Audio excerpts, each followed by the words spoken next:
Let's talk about insects, bug bites, repellent, and why certain people get bitten by bugs more than others, and what we can do to possibly avoid some of that. I am Sarah Cassioli, naturopath, herbalist, and this is one episode of Sarah's Summer School. So let's talk about terrain of the body. So there are some people that seem to get bit all the time, and then there's people that don't seem to get bit at all ever. And I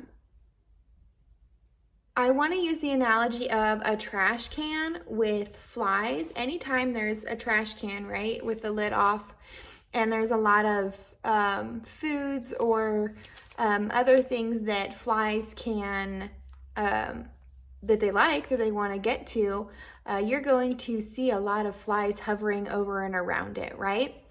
And that's because there's food in there, something that they're attracted to, right? And so it's the same thing with our bodies and our blood, and why insects are attracted to us. And going along the lines with the trash can, normally when there's toxicity or inflammation in the body, that means that that the blood and the lymphatic system can be congested. They're not as free flowing as they should be, and that actually attracts insects, right? It attracts mosquitoes, it attracts all the bugs that are trying to bite you. And a colleague of mine actually said that in North Dakota, in the area that she was in, they actually don't sell bananas, peanut butter, or peanuts, generalization, right? For about 3 months out of the year, because those all attract mosquitoes to you. And the reason is because they raise the urine pH of the body. And whenever the pH of the urine is too high, that equals toxicity, which equals stagnation. And then that means that bugs are like, hey, it's like the flies to the trash can. And then there's a couple other things that raise the pH of the urine, which would be bread, corn, meat. And normally we wouldn't have an issue digesting these if we lived in an ideal world, right? But there are a lot of things that people aren't processing well, and these definitely can be them. Now, am I telling you not to eat bananas, peanuts, and peanut butter? I don't know, maybe not. Another thing that can be an issue with bugs being attracted to you is being low in B1, the B vitamin. So if you're taking a multi, like a B complex, that would be a good choice, as well as eating garlic. And I would do garlic capsules. I love garlic in like dietary garlic, but normally you can't eat enough for it to make an impact as far as from bugs.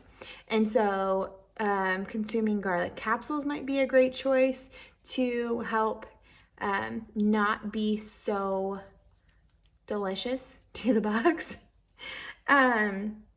And then it also depends on what you're eating, right? And so what you're eating is also going to have a big impact on your digestion and inflammation and toxicity levels of the body, right?